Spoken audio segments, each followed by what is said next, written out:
السماء جلالا فأزيد أسراب الغيوم جمالا وألون الدنيا بأجمل بسمة وأكون للخير العميم مثالا أسمو وأجتاز السماء جلالا। আপনিও শামিল হন আকীদার দর্শে। এই পৃথিবীতে আপনি কেন এসেছেন? এখানে আপনার দায়িত্বই বাকি। জীবন আপনি কিভাবে সফল হবেন? এই অনিবার্য প্রশ্নগুলোর উত্তর লুকিয়ে আছে ছোট্ট একটি শব্দে, আর সেই শব্দটি হল আকীদা। কিন্তু কি এই আকীদা? কেন এই আকীদার ভেতরেই লুকিয়ে আছে যাবতীয় জীবন জিজ্ঞাসার জবাব? কেন আমাদের উভয় জগতের সাফল্যের মূল চাবিকাঠি এই আকীদার হাতে? চলুন প্রথমে এই প্রশ্নগুলোর উত্তর জানা যাক। প্রিয় ভাই, আকীদা হলো একজন বিশ্বস্ত ও শক্তিধর প্রশাসক, যা মানুষের সকল কাজকর্ম, চালচলন ও চিন্তাভাবনাকে নিয়ন্ত্রণ করে। মানুষ যত কথা বলে, যত কাজ করে, এমনকি মানুষের অন্তরের আবেগ অনুভূতি পর্যন্ত নির্ভর করে এই আকীদার ওপর।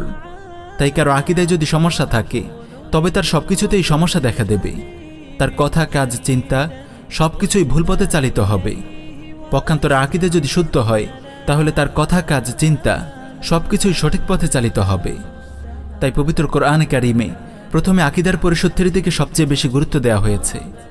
কোরআনে এমন কোনো সূরা নেই, চাইতে মাক্কি হোক বা মাদানী, যেখানে মানুষের হৃদয়ে বিশুদ্ধ আকীদার শেকড় গেঁড়ে দেওয়ার চেষ্টা করা হয়নি। বিশেষ করে মাক্কি সূরাগুলোতে আকীদা নিয়ে অত্যন্ত গুরুত্বের সঙ্গে আলোচনা করা হয়েছে। বর্তমান পৃথিবীতে মুসলমানদের যে বিপর্যয়, মুসলিম সমাজের যে অবক্ষয়, সবকিছুর অন্যতম মৌলিক কারণ হল মুসলমানরা তাদের বিশুদ্ধ আকীদা বিশ্বাস থেকে অনেক দূরে সরে পড়েছে। আমাদের মনে রাখতে হবে, মুসলমানদের শক্তি, পরাক্রম ও স্বকীয় অস্তিত্বের মূল রহস্য হল বিশুদ্ধ আকীদা। এই আকীদা থেকে তারা যত দূরে সরে পড়বে, ধ্বংস ও পতনের দিকে তারা ততই এগিয়ে যাবে। প্রিয় ভাই ও বোনেরা, বিশুদ্ধ আকীদা আপনার উভয় জগতের সাফল্য ও কামিয়াবির মূল চাবিকাঠি। যার আকীদায় ভ্রান্তি আছে, তার ঈমান আল্লাহর কাছে গ্রহণযোগ্য হবে না, তার কোনো ইবাদত কবুল হবে না, তার আমল হাশরের ময়দানে মিজানের পাল্লায় ওজন করা হবে না। এক কথায় তার দুনিয়া ও আখিরাত দুটোই বরবাদ হয়ে যায়। আল্লাহ তাআলা বলেন, লা ইন আশরাকতা লা ইয়াহবাতান্না আমালুকা ওয়া লা তাকুনান্না মিনাল খাসিরিন। আপনি যদি শিরকে লিপ্ত হন, আপনার আমল বরবাদ হয়ে যাবে এবং আপনি ক্ষতিগ্রস্তদের অন্তর্ভুক্ত হবেন। তাই একজন মুসলমানের জন্য বিশুদ্ধ আকীদা শেখার গুরুত্ব তার জীবনের চেয়েও বেশি। আলহামদুলিল্লাহ, আল্লাহ রব্বুল আলামিনের ওপর ভরসা করে বাংলা ভাষাভাষী মুসলিম ভাইবোনদের মাঝে বিশুদ্ধ আকীদা ছড়িয়ে দেওয়ার লক্ষ্যে আমরা একটি মোবারক সিরিজ শুরু করতে যাচ্ছি। এই সিরিজের অধীনে আমরা ইসলামের মৌলিক আকীদাসমূহ কোরআন সুন্নাহর আলোকে ধারাবাহিকভাবে পেশ করব ইনশাআল্লাহ।